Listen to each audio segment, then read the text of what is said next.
Hai, selamat malam. Jumpa lagi ya denganku Tami, kontributor cerita Omah Suung. Kali ini aku akan membawakan cerita dari seorang kawan di Twitter. Atau kalian bisa cek di Twitternya di link deskripsi di bawah ini ya. Tentang legenda suku Hopi. Legenda menarik dari suku Hopi yang mendiami daerah Arizona, Amerika Serikat. Cerita ini beliau dapat sekitar tahun 2008. Suku Hopi dikatakan migrasi dari daerah sekitar Meksiko sekitar 5.000 hingga 10.000 tahun yang lalu. Mata pencarian mereka adalah bercocok tanam, beternak, berburu, dan lain-lain. Awal mula legendanya adalah pada suatu masa Taiowa, The Creator menciptakan Sotuk-Nang. Sotuk-Nang adalah dewa yang kemudian dianggap sebagai kemenakan Taiowa.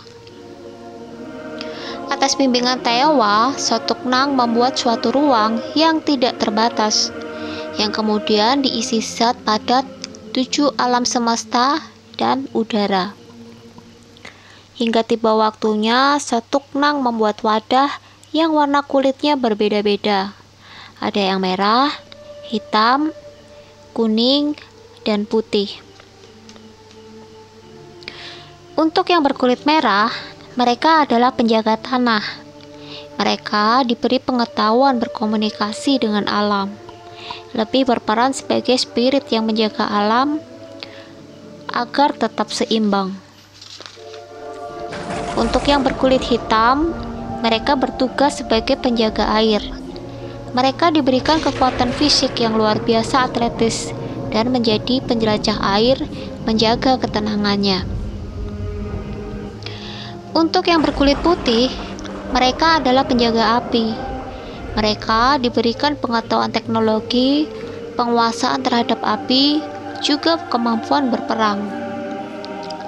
Untuk yang berkulit kuning, mereka adalah penjaga angin. Mereka diberikan kemampuan olah nafas, terbang ke angkasa raya. Mereka inilah manusia pertama.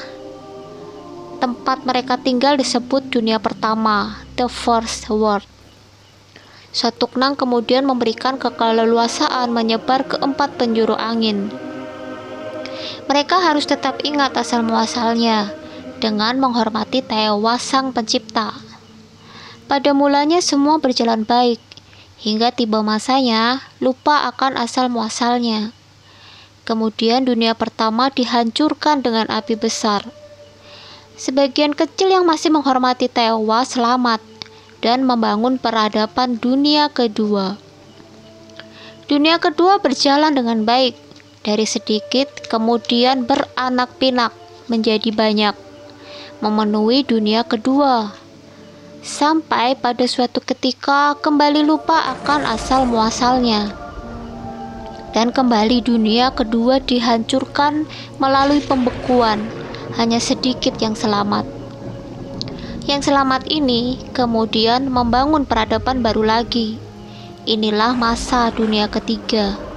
Semuanya berjalan dengan baik.